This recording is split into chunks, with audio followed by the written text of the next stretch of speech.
Usted no puede ser tan insensible. No, es que tengo problemas, es que tengo luchas. Todo el mundo las tiene. La gente que está afuera, que está en el mundo, también las tiene. Por eso buscaron a David.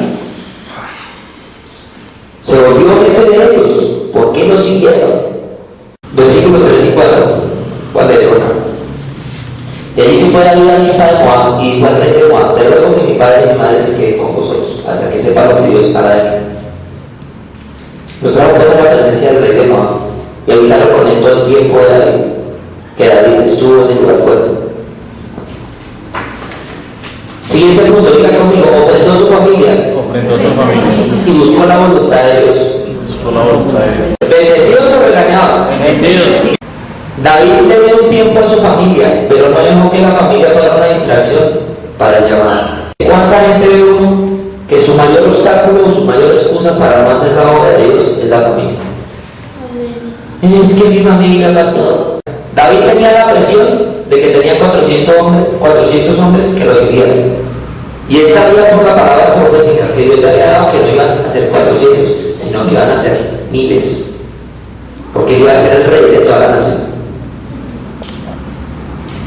O sea que o se ponía los pantalones y dirigía su ejército, o se quedaba distraído con su mamita y con su papita. Él les dio el lugar, porque acá yo no estoy hablando que no hay que honrar al padre y madre, y que no hay que amar a los hermanos. Todo eso hay que hacer. Pero eso no puede ser la excusa para que uno no desiguale. Aló. Amén. Ustedes han visto nuestro testimonio familiar. Y han visto familiares de nosotros venir a la iglesia. Ustedes nunca pueden decir que nosotros hemos puesto por encima de la obra de Dios a nuestros familiares. ¿O sí? Nosotros le hemos dado lugar a la obra de Dios y a lo que es de Dios. Y hemos ofrendado a nuestra familia. Y muchos de ustedes todavía quieren tener una vida propia, pero a la vez quieren servir a Dios. No funciona así, hermano. Jesucristo dijo que el grano que caiga en tierra, el grano de trigo, y no muera, no da fruto, hay que morir, hermano. Porque cualquiera puede llegar a tener un título, hermano, pero no cualquiera llega a tener la unción, hermano. La opción es para el que paga un precio, hermano.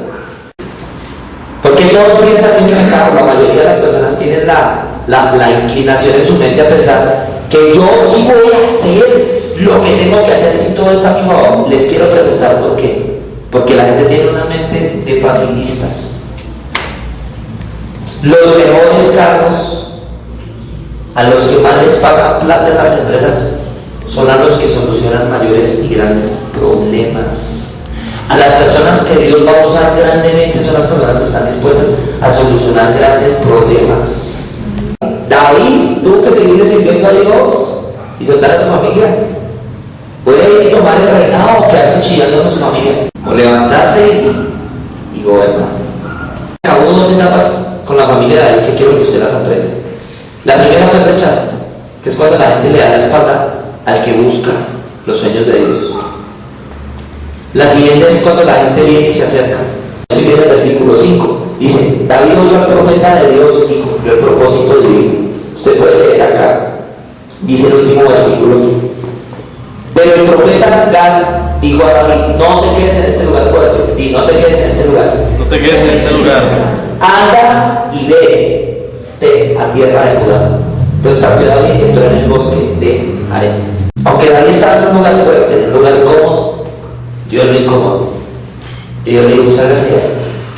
Las bendiciones de Dios vienen envueltas en papel problema. Amén.